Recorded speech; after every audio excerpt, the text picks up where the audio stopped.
Okay, so we have found out areas of each section. Second, याच्या पुढची step काय असते? We always find x bar and y bar. काय find करायचं असतो x bar y bar? आता बघा, जर moment of inertia about x axis विचारला असेल तर काय फाइंड करायचं? y bar. आणि जर moment of inertia about y axis विचारला असेल तर काय फाइंड करायचं?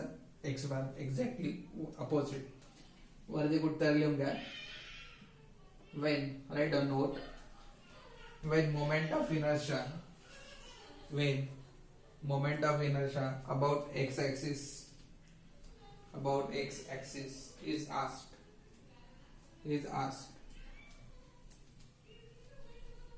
then we require y bar.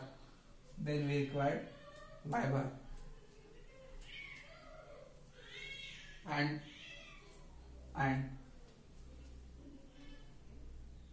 when moment of inertia about y-axis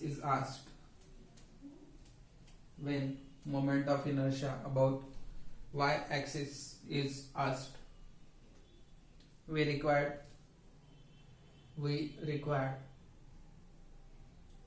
x bar. Okay, remember this. आता बघा काय विचारलंय? Moment of inertia about X axis विचारलंय. जर अबाउट एक्स ऍक्सिस विचारलं तर आपल्याला लागतं काय? फक्त वाय बार. मग एक्स बार काढायची गरज नाही. ओके, मग वाय बार साठी फॉर्म्युला आपल्याकडे आहे a1y1 plus a2y2 plus a3y3 upon a1 plus a2 plus a3. Okay, now we have a1, a2, a3, but we don't know y1, y2, y3. What is y1, y2, y3? It is your vertical distance from this reference point. Let's say section 1, CG of this section 1 is over here, which is g1. This is g2. This is g3. So from here to here, this is like y1. Already you know it. This is y2 and this is y3. Okay, what is y1, y2, y3? Distance from reference point to the CG of each section.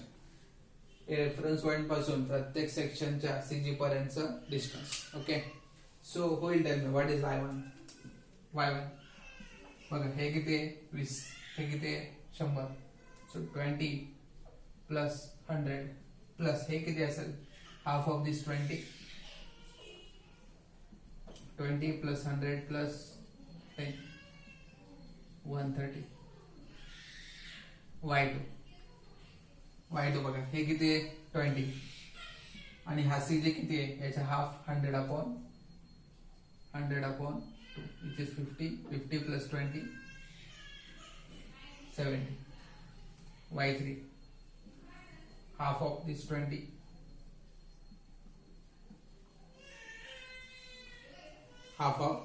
which is 10. So we got y1, y2, y3. Next is y bar. Therefore y bar is equals to a1 y1 plus a2 y2 plus a3 y3 upon a1 plus a2 plus a3. a1 किती आहे? 2000. y1 is 130. a2 2000. y2 70. 4000 into 10 upon 2000 plus 2000 plus 4000.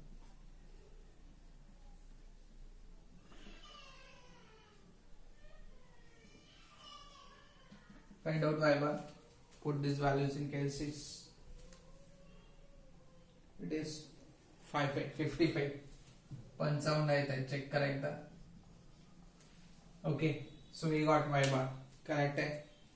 ह्याच्या पुढची step काय असते? बोला. a1, a2, a3 मिळाला, y bar मिळाला. आता काय काढा? ig1, ig2, ig3. करेक्ट आहे का? ig1, ig2 आणि ig3. कसा काढाल? बीडी क्यूब अपॉन 12. का बीडी क्यूब अपॉन 12? कारण moment of inertia about X axis काढतोय आपण, बरोबर आहे.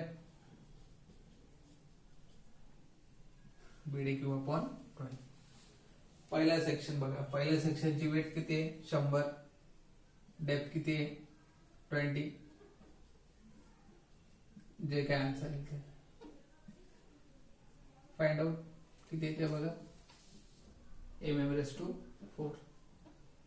सेकंड सेक्शन 2 बघा, ह्याच्यात वेट किती आहे 20, डेप्थ किती आहे 100 अपॉन 12. किती येते बघा. Next section 3, width is 200, depth is 220. किती येते बघा.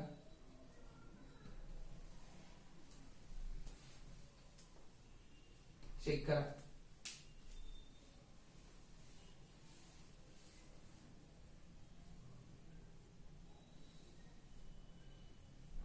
ओके, जे काय ते. So once we get IG1, IG2, IG3, next step is what. Okay, याच्या आधी एक स्टेप राहिली आपली, त्याच्यात आपण H1 काढतो, H2 काढतो आणि H3 काढतो. करेक्ट आहे का. आपण विसरलो काढायचं.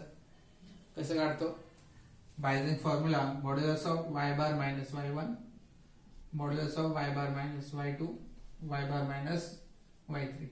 y बार किती आला 55, y1 किती आहे 130, y2 किती आहे 70 आणि y3 किती आहे 10. 15, 45, 65. Is it 60, 65? Check कर. 75. 75. ओके, कळलं. H1, H2, H3, IG1, IG2, IG3 झालाच. आता बघा शेवटची स्टेप काय असते, आपण यूज करतो parallel axis theorem. By using parallel axis theorem.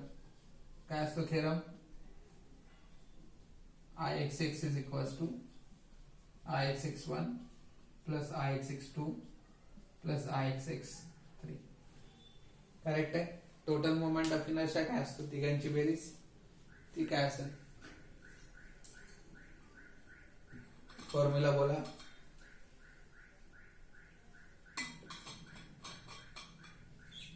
Hold tell me formula. Yes, Ig1 plus A1 H1 square plus Ig2 plus A2 H2 square. ह्याला bracket द्या, सेपरेट हे सॉल्व करा, हे सॉल्व करा. Ig3 plus A3 H3 square. काय करायचं आहे, formula वापरा पॅरलल ऍक्सिस थेरमचा. आता बघा Ig1 माहिती आहे, जे काय असेल ते. Ig2 माहिती आहे, Ig3 माहिती आहे. A1 A2 A3 फाइंड केलंय, H1 H2 H3 टाकलंय, त्याचा स्क्वेअर आहे लक्षात ठेवा. पहिले हा ब्रॅकेट सॉल्व करा, हा करा, हा तिघांची बेरीज करा.